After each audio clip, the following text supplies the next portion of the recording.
Good afternoon and welcome to our weekly livestock market update. I'm Brownfield News Anchor reporter Megan Grebner. With us is University of Missouri Scott Brown. Good afternoon, Scott. Good afternoon. Before we get started, I think we should probably mention and take note that legendary ag economist Glenn Grimes passed away this week, and really a loss for the ag industry and the market sector as well.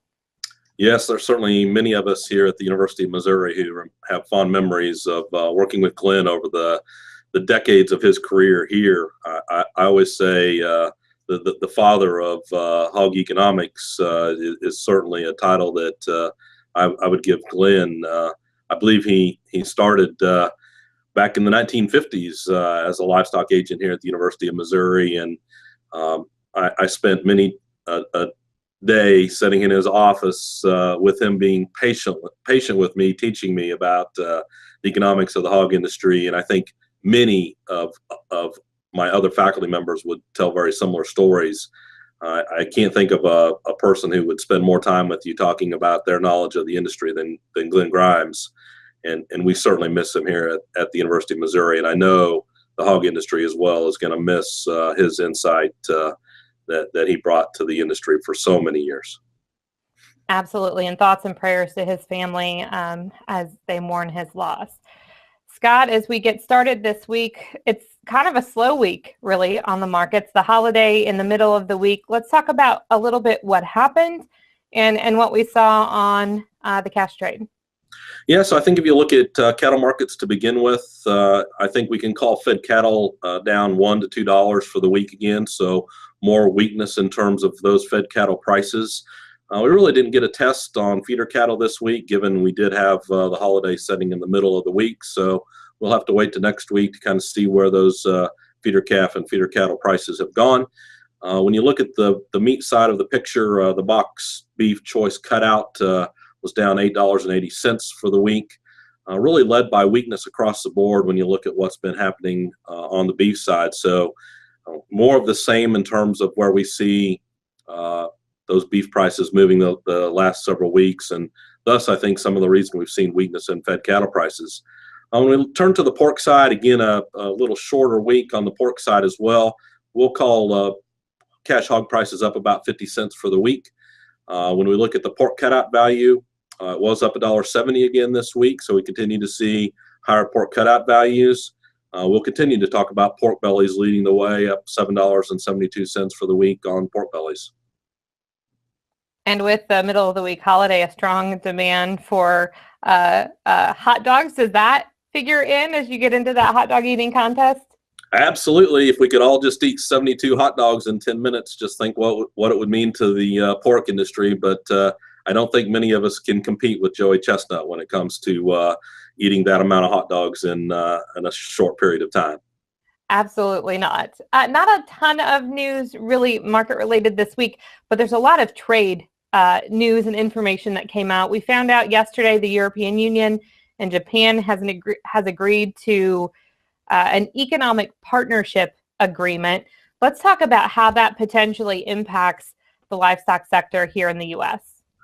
Yeah, so I think we really have to talk about that from a longer term perspective. I know that both of those countries are talking about it as one of the key bilateral agreements that perhaps either one of them have ever agreed to. So I'd expect some effects longer term, especially when we talk about pork, for example. The potential for more EU pork to be headed into Japan certainly could be on the table as we move ahead. I think there's short and long run issues here that we need to continue to talk about. I don't think we should wake up on Monday morning and go, oh no, we're losing the Japanese pork market. But these kind of bilateral trade agreements that continue to reduce tariffs on product coming from other countries into places like Japan relative to U.S. product in Japan, it creates a more unlevel playing field, if you will, for those kinds of markets. And we should continue to be worried about our ability to see increases in exports of our own product into some of those countries when you see these agreements like the Economic Partnership Agreement that was just recently signed. And especially when you consider that the U.S. had such a strong agreement with Japan in the Trans-Pacific Partnership in those countries, at least on the ag side of things, And now we've got to basically start from scratch and try to get back and get an agreement like that in place, right? Absolutely. And you know, we don't want to forget, when you think about where Japan sits, 23% of our 2016 pork exports went to Japan. 26% of our U.S. beef exports went to Japan. So it is an important market for both beef and pork, and the having the ability to compete on a more level playing field is more in question now that you see this bilateral agreement between the EU and Japan, especially as it becomes implemented. But there are other triggers that are coming into play here as well, and maybe a little bit more in that long game opposed to near-term things. Let's talk a little bit about those specifically. Yeah, so there is some discussion now starting to come up about whether or not the frozen beef safeguard provision that the Japanese have put in place, that includes us as well as a number of other non-FTA suppliers. We'll think New Zealand and Canada in this case. If that safeguard is triggered, which we're going to get June import data into Japan, I think, here in very late July, and that might be enough to push us over the edge. If it does, for us in particular, we can talk about what was a tariff of about 38.5% on frozen beef going into Japan, increasing to 50%. That's enough to get folks' attention. You can look at other bilateral agreements at the same time and go, uh-oh, you know, that makes us even less competitive. And when I say that, I'm thinking about Australia and Japan and the bilateral agreement that they have reached, because they no longer sit under this safeguard, frozen safeguard provision.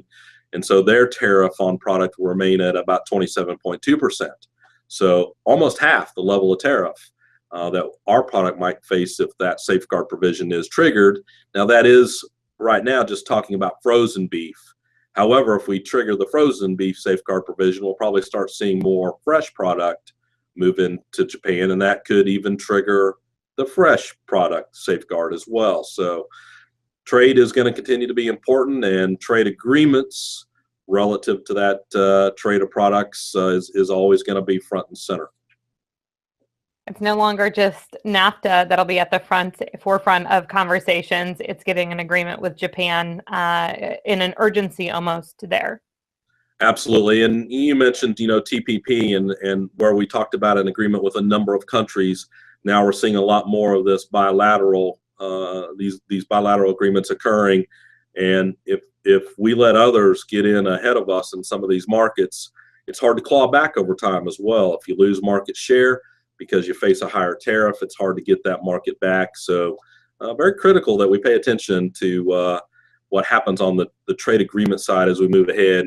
And just to re-emphasize, the growth in income and the growth in population that occurs outside the United States should keep us focused on, we want to grow U.S. exports of beef and pork in the next decade.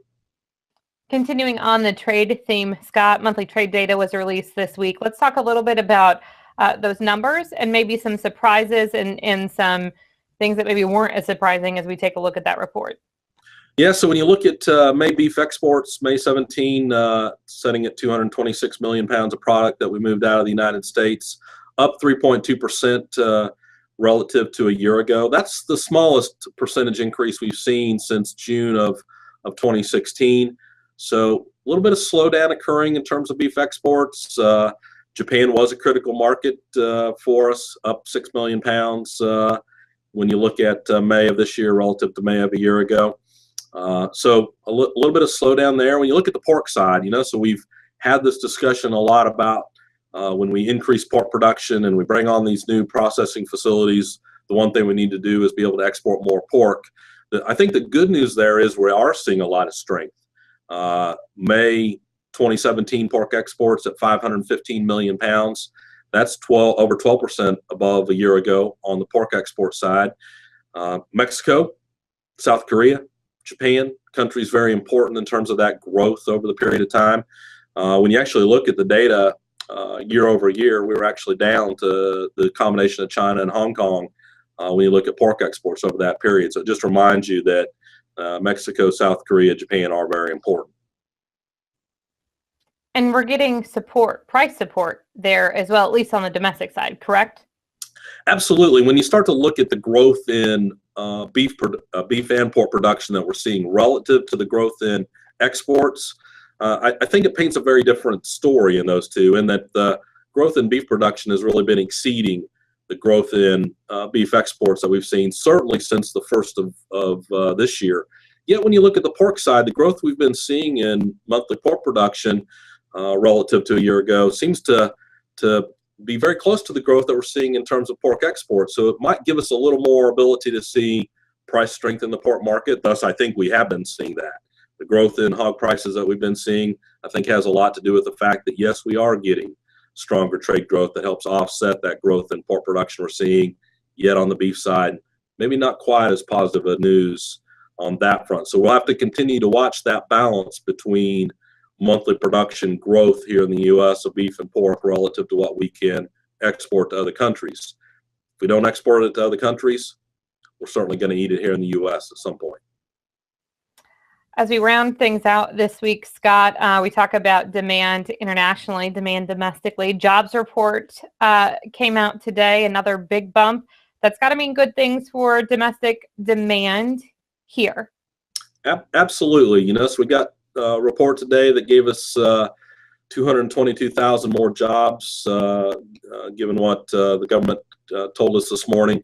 That comes on top of what were some revisions to the May and April data as well. I think both of those numbers got revised upward as well. So more folks with more jobs out there, more money in the pocket, I will say, probably means more meat demand for us here in the U.S. And sometimes I talk about that, and I'll say it's as much buying up in terms of their level of consumption that I think is helpful for us.